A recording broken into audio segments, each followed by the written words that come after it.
We are happy to have you all here to join us for this very important presentation. Before we begin, we'll briefly introduce ourselves.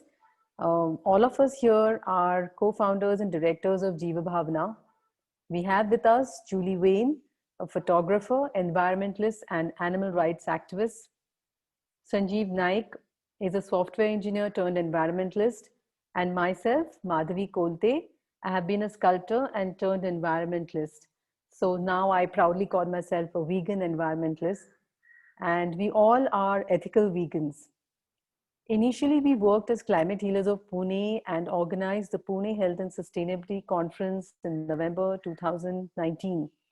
And I am thankful to, rather we all thankful to Darshana Muzumdar for having introduced us to Dr. Shailesh Rao, whose study has inspired our work in India. Soon after the conference was over, we realized the need to do India-centered work, and thus Jeeva Bhavana was born in January 2020. We have organized this meeting today because we realize that we have a very urgent message to give you all, especially the vegan community, to save the animals and the planet. We are in the midst of a climate emergency, and animals are going to face the greatest brunt of it. Although it's true that by being vegan, we have taken the most significant step, we must understand that we shoulder the responsibility of living a life which has the greatest, or rather the least impact on the planet and on the animals. For example, the amount of waste we generate, which is contaminating their food and water, and the amount of energy we consume, which is responsible for destruction of habitats to build power plants, or the use of detergents, shampoos, and other products which are releasing toxins in the rivers and oceans. So I won't get too much into details because Julie has a great presentation in store for you all. Just before we move on, I'd like to give you some instructions. Please put yourself on mute and turn off your videos during the presentation. You can turn them on while we are doing the Q&A. And I will be putting some important links in the chat box, which you can refer to for your, as a resource for your outreach. And we'll be sharing the recordings of this conference on our webpage and Facebook for you to refer to later on. So we'd like to first show you a short film by Dr. Shailesh Rao, who's the founder of Climate Healers and one of the pioneers in the study of impacts of climate change, animal agriculture and climate change. It's called The Year Zero, and it throws light on the multidimensional impacts of animal agriculture on this planet, our health, and most importantly, the animals themselves. So this film will be followed by a presentation by Julie. So Sanjeev, can you please play the film?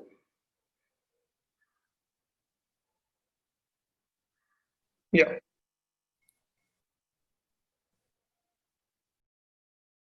My name is Shailesh Rao, and I'm one of the original engineers of the internet.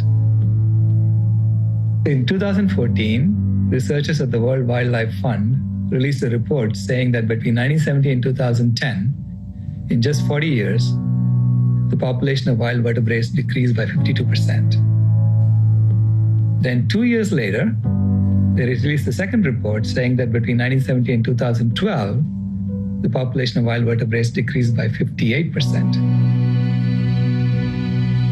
So from these two data points, you can perform a simple math calculation to tell you that at the current rate of decline, 100% of wild vertebrates will be gone by 2026. This is year zero, the year when all wild animals are gone. It turns out that animal agriculture is not only the #1 source of carbon emissions, it is also the #1 source of land use on the planet. All over the world, humans are destroying original forests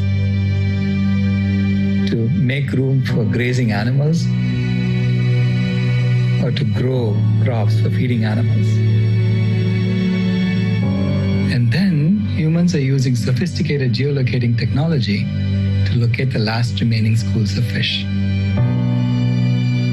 And finally, we are pouring all these toxins into the environment, which is killing insects and which kills the birds which eat those insects. So we are attacking wild animals on land, the ocean, and in the air. And this leaves wild animals no room to survive. We did some calculations. We took all the land that is currently being used for animal agriculture and restored the native forests that were there on that land in 1800. And it turns out not only that he could sequester more carbon than we have added to the atmosphere since 1750, but he also restored the natural habitat for wild animals to live. Is their world too? So this is entirely possible. We can bring back the forests and we can heal the climate. And in the process, ensure that year zero never becomes a reality.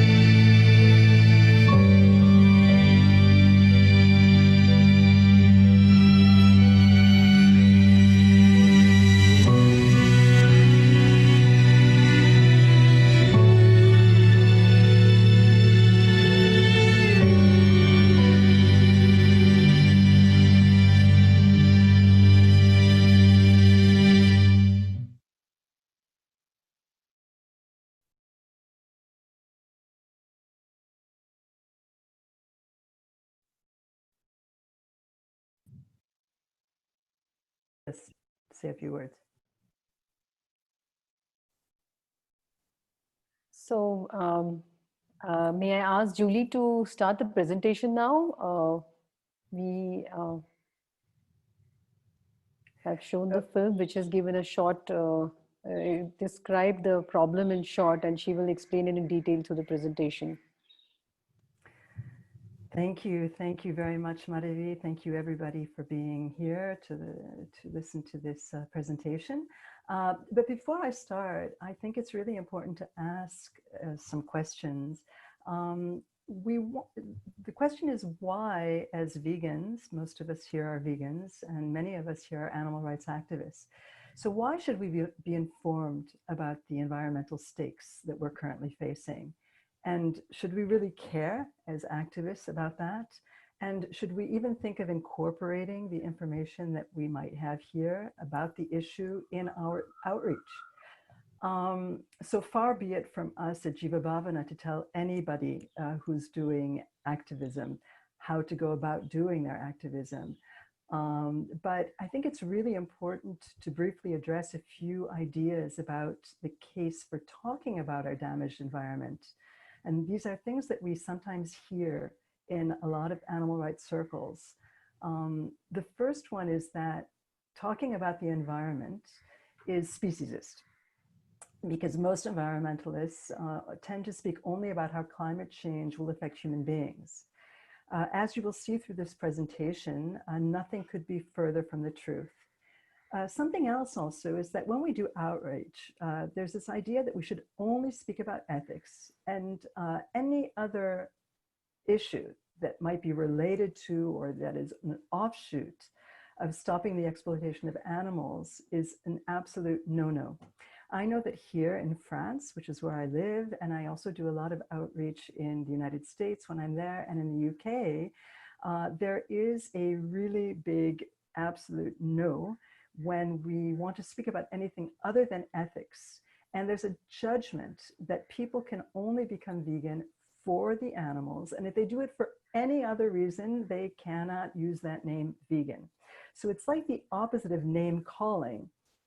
It's that only certain people, in this case, only those who have stopped participating in the exploitation of animals for ethical reasons, they are the only ones that can call themselves vegan. And personally, and I know I speak for Madhavi and Sanjeev as well, I believe that this attitude is quite problematic and almost dangerous to the movement. But first of all, I think we should really just celebrate anybody who has stopped using animals for food, or for whatever reason they decide to do it. It certainly doesn't help the animals if we proclaim that there's only one noble path and that every other path is not just secondary, but should never, ever be mentioned. So I know that we all want people to come to the realization of the horrors of animal exploitation and to make the connection with their values and the moral necessity of aligning their values with their actions. But we also have to face the fact that many people just don't care that much. It's a very sad thing to say, but it's true. Or at least they're not so much, they don't care that much that they're willing to change their habits, or they're lazy, or the disassociation or cognitive dissonance is just so incorporated into them, or et cetera, et cetera, et cetera. And also, there's something else, and that's at vegan street activism, which I do all the time. It's absolutely amazing, but it's very slow. And here's the thing. We are in the midst of a climate emergency, and we just don't have the time to convince each individual on this planet, or even in this country, or even in this city, that they are compassionate beings and thus must stop participating in the horrors of animal exploitation. So we need to get people on board as soon as we possibly can. And I think we can all agree that we'd rather have people stop eating animals for any reason, whether that be ethics, of course, but personal health or the climate crisis, than thinking that there is only one way, and that's the only way we're going to actually aim for. So I think we should applaud all people who stop consuming animals. And let's just not forget one thing, and that's we can't talk about having an ethical way of living if there's no habitable planet on which to do it. It brings me to just Jeeva Bhavana. And Jeeva Bhavana, we really want to be a resource. We want to be a resource for everybody here. All of the information in the presentation that we'll be giving today is available to everybody. It's all open source. We will give it to everybody. We can give you all of the data that we have and the sources that we have. We're here to provide any complementary information if you want that. And last, before I start this presentation, I just want to say that as vegans, we are no longer participating in the greatest injustice of all time, and that's absolutely great. But we're also, and what we're doing is we're taking one step away from a system that is single-handedly destroying ecosystems and everything that life depends on to thrive on this planet. So even if we didn't go vegan for this reason, we should recognize that the secondary benefit is quite great. And yet there's still so much more that we can all do. And we hope to give you some ideas here. We really want to have your feedback. We'd like to know what you're thinking about as well about this very, very grave situation that we're all facing. So I will start with the first panel. And this was in November last year, and it was in the journal Bioscience. And it was a statement made by more than 11,000 scientists from 153 countries and across disciplines. They declared a climate emergency, warning of untold suffering due to the climate crisis without urgent action. The statement identifies 6 primary areas for intervention that impact society's well-being, biodiversity. And one of the 6 is a global transition to plant-based diets, which will, as the paper states, improve human health, significantly lower greenhouse gas emissions, free up croplands for growing much needed plant food instead of livestock feed, and releasing grazing lands to support natural climate solutions. Next slide, please, Sanjeev. So this was the conclusion of a study that was published in 2018 in the journal Science. It was the most comprehensive analysis to date of the damage farming does to the planet.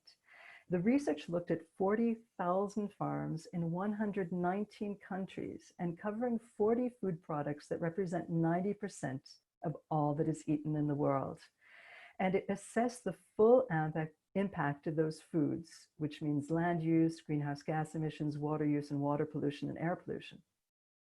This tells us that not only is animal agriculture responsible for the misuse and overuse of our precious resources like water and land, it is also responsible for the greatest part of pollution due to animal waste that ultimately contaminates our soils and our waters, and also the pollution due to the range of the other activities upon which animal agriculture depends, like monocultures for fodder, etc., transportation, etc.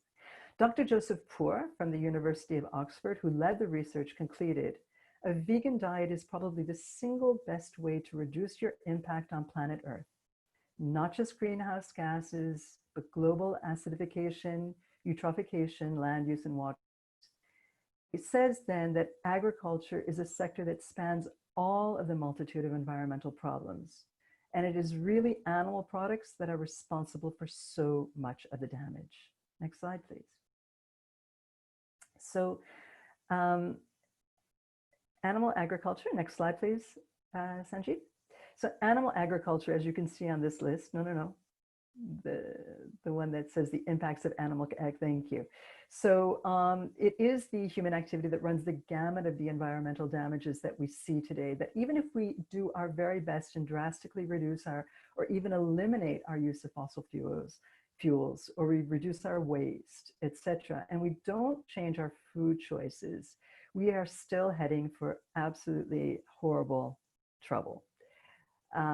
So we see on this list, we start with the greenhouse gases, and then afterwards we have all of the environmental impacts of animal agriculture. But it's really important also just to stop for a few seconds on the number between 51 and 87% of greenhouse gases. And if we pause there, it's just to talk about what greenhouse gases are. Greenhouse gases actually are the driver of global warming. And global warming, in other words, they trap in temperatures into the atmosphere. Global warming is the main driver for climate change, and climate change is the reason that we are having absolutely unstable weather conditions, that we have just, hurricanes and tempests and all sorts of other crazy weather phenomena. That's due to global warming, which leads to climate change. So it's really, really important to understand that number, that 51 to 87%. Now, I'm not going to tell you how we get to these numbers. All of the links will be available for you on the recording itself, but also in the chat. These numbers have been debated and everything, but now we are seeing that the lowest number that we can even imagine is 51%. And Dr. Rao, who we've just listened to just a few minutes ago, he goes as far in his white paper on animal agriculture to saying that it's actually 57% of greenhouse gases. The reason, just very briefly for that, is methane emissions. So methane is a very, very small part of the total picture of greenhouse gases. However, its warming potential is approximately 100 times more than carbon dioxide. So though it takes a very, very small amount of methane to really heat up the atmosphere, animal agriculture is responsible for 37% of human-induced methane. So we see right there and then, we take animal agriculture out of the picture, we get rid of our methane emissions. And the good news in all of that is that because methane has a very, very short half-life, within just a few years, it will be out of the atmosphere, and not like CO2, which takes at least 100 years to actually reduce in the atmosphere. Next slide, please. So here we just see this little image where we see that greenhouse gas emissions, 13% can be directly related to all transportation uses. That means automobiles and lorries and trips and trains and ships and planes. Yet 51%, again, this is a relatively conservative number, 51% due to animal agriculture. Next slide, please. Now, something else that's really, really very interesting and really important to understand when we're talking about environmental degradation and land use and efficiency is this chart that we're showing here. Now, this comes from the IPCC, the Intergovernmental Panel on Climate Change, their report, a special report on land use and climate change. And this is a chart that shows visually how we use the land, how we use our ice-free land in the world, on the globe. It starts from the very, very bottom, and you see there's just 1% that's used for infrastructure. But then as we go up to the top, I'd like to just show you this big orange colored rectangle. That is 37% of our global land, and it's being used to graze animals. 37% of our global land is being used to graze animals. When we go up one notch to that yellow slice, we see that 6% of our global land is used to grow crops to be used just to feed animals. But we also see that 4% on the right of our crops, 4% of our global land is used to grow crops directly for human consumption. So let's just do a little bit of addition, and let's look at something like this. It means that 43% of our land, which is the 37% due to grazing animals and 6% for crops to feed animals, they produce 0.1 gigatons of food. We also see that that 4% of 4% of our land, which is used to grow crops directly for human consumption, produces 1.35 gigatons of food. So that means that we produce 7 times more food on 11 times less land when we grow crops directly for human consumption. Now, let me just say that the same way, but let me just give you another perspective on this, what I just said. We produce 7 times less food on 11 times more land than when we use animals as a source of food. That is pure, terrible, that is really, really terrible inefficiency. It's outrageously wasteful. And we can go to the next slide, please. So this is just a very tragic slide, because we're talking about forest fires, and specifically we're talking about the Australian wildfires fires that were burning last year. And in such a short period of time, there was 46 million acres that was burnt. And it killed many people, it destroyed many buildings, but it also killed approximately 1 billion animals. And some of these endangered species lost so many individuals that in their species that they are functionally extinct. And it was a real tragedy, as are all of the other wildfires, the ones in Siberia and California, the ones, of course, in the Amazon. But let's ask ourselves a question: why don't we ever talk about what's happening right in front of us, home in India? Next slide, please. This slide is taken from NASA, and it was a 10-day period in May 2019. It's a satellite image, and it shows that the entire planet is on fire. Every red splotch that you see here are forest fires. Forest fires are nearly always human-induced. We have forest fires, and then sometimes they're called wildfires. Wildfires is when a forest fire that normally has been human-induced has just gotten out of control because usually of it being very, very dry season or winds turning or things like that. Let's look at India here. We see that India is a bright, bloody red. And a recent study has shown that forest fires in India have doubled in just 1 year. Over 30,000 forest fires were reported in India in 2019. And around 95% of those forest fires are on account of human activity, and most notably for inducing growth of grass for animal grazing. Next slide. So you remember this last slide that we saw about forest fires. Well, now see that same red here in India. This is the global bovine density chart. And I think when we see that India is a bright red, when we know that forest fires are so much in order to create land, to clear land for animal grazing, we can see a bit of a connection here, can't we? Next slide, please. And if we look at the next slide, which is soil degradation, again, India is not doing very well. It is severely, severely degraded. And that is due to chemical agriculture and overgrazing. And both of these things lead to topsoil erosion, degradation of soils, and eventually to desertification, where nothing can grow. Next slide, please.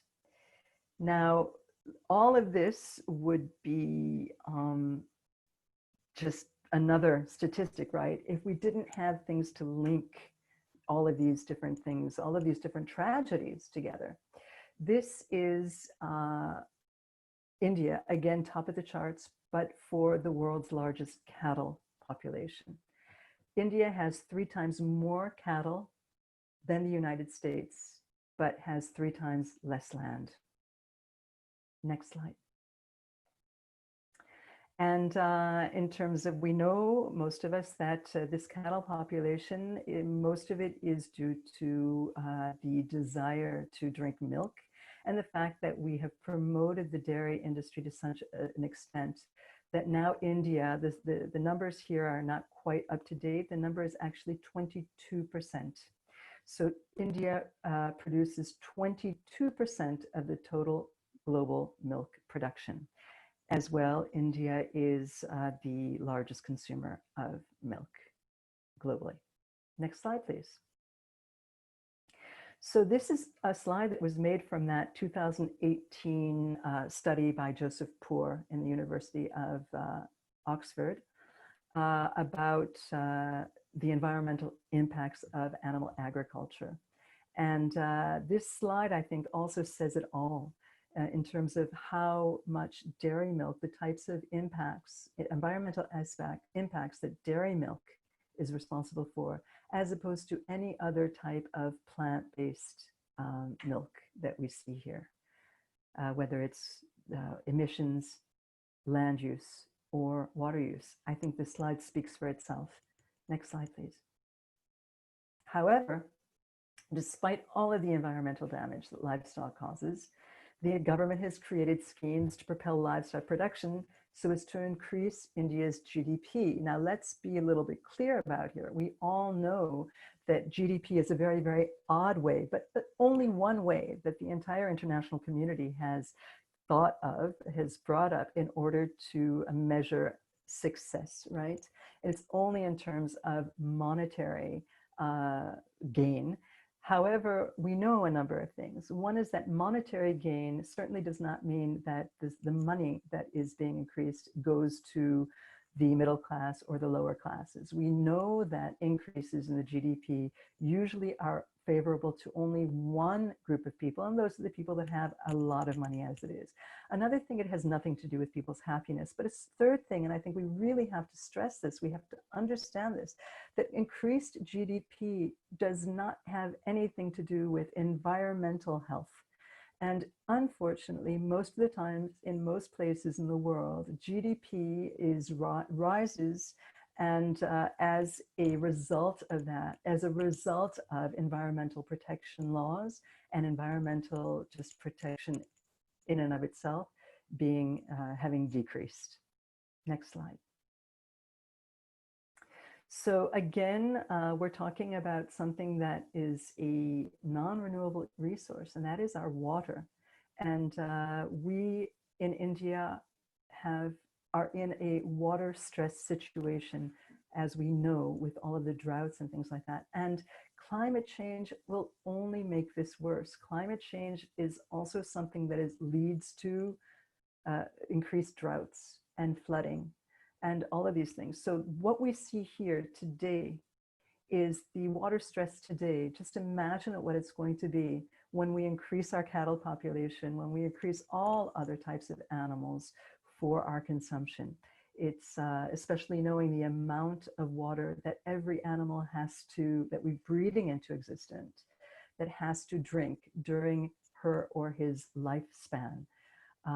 Again, this is just such waste, and it's almost criminal when it comes to water, because we also need water, right? And our crops, we need to have water for crops that we can eat ourselves.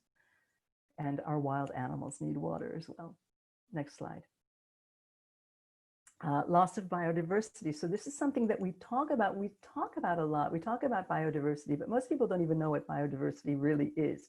So just very, very quickly, biodiversity is just a shortened form of two words, biological and diversity, and it refers to the variety of life that can be found on Earth, whether that's plants or animals or fungi, microorganisms, and as well as the communities that they form, and then the habitats in which they live.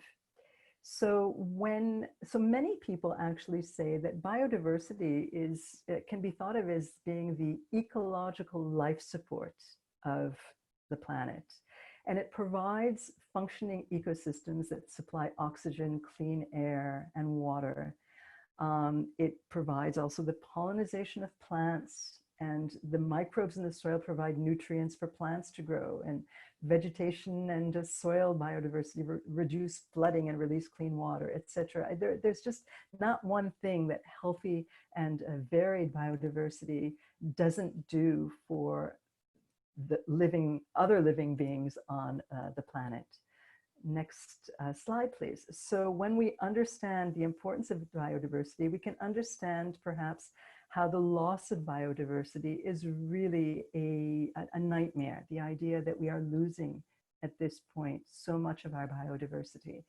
And if we look at this chart, we see that 52% of the world's biodiversity has been lost since 1970. And I'm sorry, we don't see that in the chart, but 52% of the world's biodiversity has been lost since 1970. But what we see in the chart is that habitat destruction is about 50% of the loss of biodiversity. And that is due to development and commercialization of lands and waters. But it's mainly due to deforestation, to intensive monocultures, and we know that monocultures are mainly used to feed animals, and ocean trawling. And we don't speak a lot about the oceans, unfortunately, but the biodiversity in oceans is a necessity for keeping not just the oceans in good shape, and the marine life in the oceans, living and thriving, but it's really, really important so that all life on land can also continue to exist. Next slide, please. I'll just let you all take a couple of seconds to look at this slide, because I think it's kind of the case in point. So we've got on one hand the animals that we are killing because we're breeding them into existence, and we're killing them in order to eat totally unnecessarily. And on the other hand, we are, completely decimating the wild animals in order to, in most cases, clear land to graze and to raise our encaged, enslaved animals. Next slide. So this slide also comes from Climate Healers. This is something that we see, maybe we can imagine, if you remember the short film that we saw, the 3-minute film that we saw about the year 0. And this is a slide that shows our loss of biodiversity. Actually, it's a loss of biomass. Now, biomass is actually the weight of the biosphere, the biological weight of the planet. And we see that wild animals are disappearing just so quickly. And they have been replaced on our finite land. They have been replaced by humans. Our population is growing, out of control, but especially by the animals that we breed in order to eat, and by the crops that we choose to raise in order to give them to the animals that we eat. Next slide, please. So this last slide is about plastic. And again, plastic is here to stay, unfortunately. And we can't forget about how dreadful it is for environmental health, and not just for humans, of course. We know that most humans have nanoparticles inside of us. Children are even born with nanoparticles already at birth. But they're also really, really dreadful for animals. And we've all seen so many videos of sea animals caught and dragged to their death by discarded fishing nets, or marine birds, for example, or whales who have, ingested so much plastic that they basically suffocate. We see that on land as well with our cows and goats and everything that die from eating so much plastic.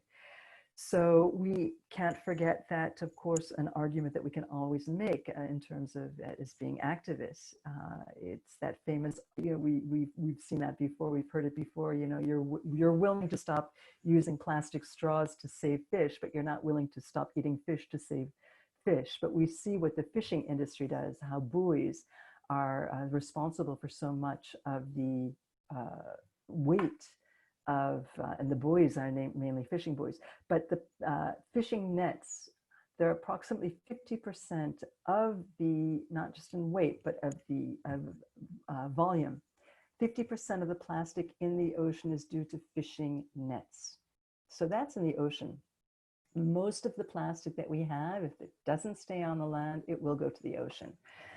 So this is something that we know that it's just getting worse and worse. And we understand that what we have to do is become conscious. As vegans, we've already become conscious of our food choices and how that affects not just other beings, but how it affects the planet, how it affects environmental health. But we also have to be aware of how all types of waste and plastic waste is really, really a dreadful phenomenon, a very, very new phenomenon. I forgot who said it, but someone once said the very best waste is the waste that is never, ever created in the first place. Next, please. So this leads us to Jeeva Bhavana, and it leads us to the primary objective of Jeeva Bhavana. The primary objective of Jeeva Bhavana is to help farmers transition from animal to plant-based agriculture. We believe in a holistic solutions approach to healing India and, of course, to the globe. So we know that this transition from animal agriculture to plant-based agriculture is the best for the farmers who don't have to worry to work in very unhealthy conditions, and I don't have time to get into that right now, and who could not actually continue their livelihood if it weren't for subsidies in the first place, as it is. So of course, we've seen it's much best in the presentation, we've seen that it's much best for mitigating climate change. It's much best for the environment for so many reasons. We need 3 more hours to discuss that. It's the best for saving natural habitat, for biodiversity, our natural resources, and best for drastically reducing the tremendous amount of waste produced by farmed animals. It's much best for our own health. And of course, it's the best solution for animals. Next slide, please. However, this seems to be so, we know this, we understand this, and yet so many people are like this person with their head in the sand. They are just unaware of this. Well, one of the reasons is because people are not informed. They haven't had a chance to watch this short presentation. They don't know what's going on really. There are still many, many informed individuals. However, people that are informed, there are many who are hiding their head in the sand. They don't want their comfortable lives to be disrupted. They don't want to make the required changes. Unfortunately, a lot of people in the environmental movement are like that. And this is one of the things that Jeeva Bhavana has given as a mission in order to discuss what you have seen here with people in the environmental movement, so that they realize the importance of addressing the issue of animal agriculture. And of course, we understand that individual change is really necessary, but we also need policy change. If we want to have any hope of any type of transition, we need to have policy changes. And we cannot wait for enough individuals to become vegan in order for the government to stop. That would take too long. So we really do have to put pressure, as much pressure as we possibly can, on our government officials. Next slide, please. So as you see, our mission, Jeeva Bhavana's mission, is to empower the public, because we do believe that once you know the truth, there's a sense of empowerment. You can act on that truth. And also it's a truth that people can make. It's a change that people can make without having to rely on anyone else, right? They can do it as soon as their next meal. They don't need the government to come in and say, you're going to do this. However, we certainly need to change the government's attitude as well. And this change is ultimately necessary because India is probably one of the most, or perhaps the most vulnerable country to climate change. And we're getting to the end of this with the next slide, please. This next slide is some documentaries. If you haven't seen them, we really urge you to see them. We'll have the links again in the chat, and we'll also have the links on our YouTube page when this is uploaded. So these are really important documentaries, and we have to be really careful when we watch these documentaries. And I'm saying this because we know the truth. And when we talk about these documentaries with other people, we have to understand that there will be a throwback. People will say, well, no, this all took place in the United States. It's not suitable to India. It's different here and everything like that.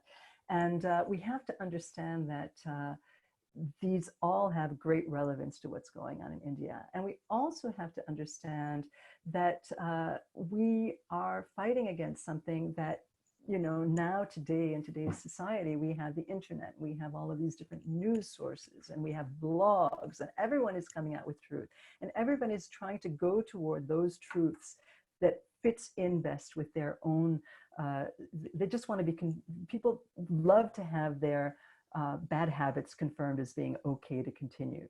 So we have to really, really delve into how certain studies, because people will say, well, yeah, but I've read this study that says that, you know, animal agriculture is actually good for the soil, you know, regenerative agriculture. Or I've seen the study that actually, you know, says that we need to have dairy because of the calcium or the animal protein or whatever people are going to say. And what we understand by watching a lot of these documentaries, and also by understanding just how this propaganda is divvied out to the population, is the way these studies, these so-called studies, are performed. Most of these studies are actually studies that are done by the industry. There are very, very few of these studies that say that animal, you know, products, we should be eating them, or that it's good for our planet, or whatever it happens to be. There is no scientific, just impartial scientific study that says this type of nonsense. It comes from the industry. So we have to be really, really careful. We have to talk to people about what critical thinking is all about, and what, you know, and to look into studies, to look at the bias that might have been in the studies when they came out with. Next one, please.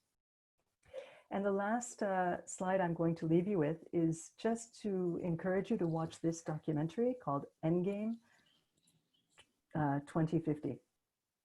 Very, very recent. It came out in May of this year. It was written and directed by a physician who turned into an environmentalist. Her name is Sofia Pineda Ochoa. And in the documentary, she explores what the near future, it's 2050 is really the near future, right? It's only 30 years away.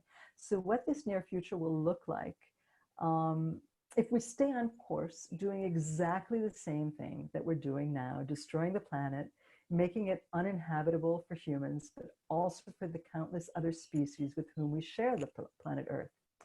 And she states, I made Endgame 2050 because I want people to wake up to the gravity of the situation before it's too late. It's clearly not too late. And thus the film discusses what we can do now so that the scenario in the year 2050 stays only in the film and never becomes a reality. And I'd like to thank you very much for your patience for listening to this, and I'm going to turn it over to Madhavi. Yeah, thank you, Julie, for that amazing presentation. So here we are to understand the mission of Jeeva Bhavana. We have a vision and to achieve this mission, and we have realized that we need to penetrate the grassroots and see for ourselves how practically we can achieve our objectives. And most importantly, Jiva Bhavana wants to, as Julie said earlier, we want to empower the youth with the correct information, and we want to help farmers understand that animal agriculture is a failed system, and that it is existing only because of the subsidies made available by the government. So we want to help farmers transition from animal-based agriculture to chemical-free plant-based agriculture, or you can call it natural agriculture, which will be sustainable for them.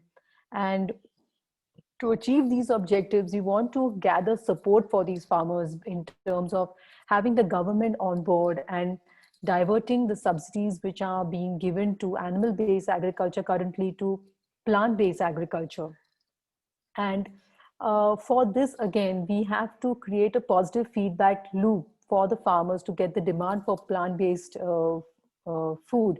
So we want to educate the public about the benefits of having a plant-based diet. And most importantly, while we're generating this awareness and fixing the system into place, we want to promote veganism as a moral baseline and anti-speciesism as an ethical imperative. And again, to achieve these objectives, it is very important that an organization like ours does research and collects data on, say, land use and agricultural practices in India, because we want to get all the stakeholders on board, and we must have something concrete to make them understand the problem and get them to understand, to accept the change in practices. And with this, we also want to educate the public about all types of pollution, because as we earlier said, and we have been reiterating that all our lifestyle choices are impacting the environment and the animals the most.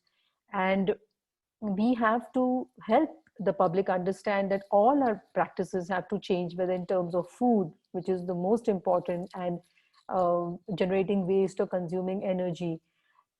And there are various organizations, environmental organizations, which are already working on these aspects. There are experts who are working on waste management or water conservation or such other environmental aspects. So we want to join hands with all of them. Same goes with vegan organizations, which are also need to get on board about the environmental aspect. And Jiva Bhavana wants to function as an umbrella organization for all these organizations to come together and achieve the objective we have before us. Next, Sanjeev.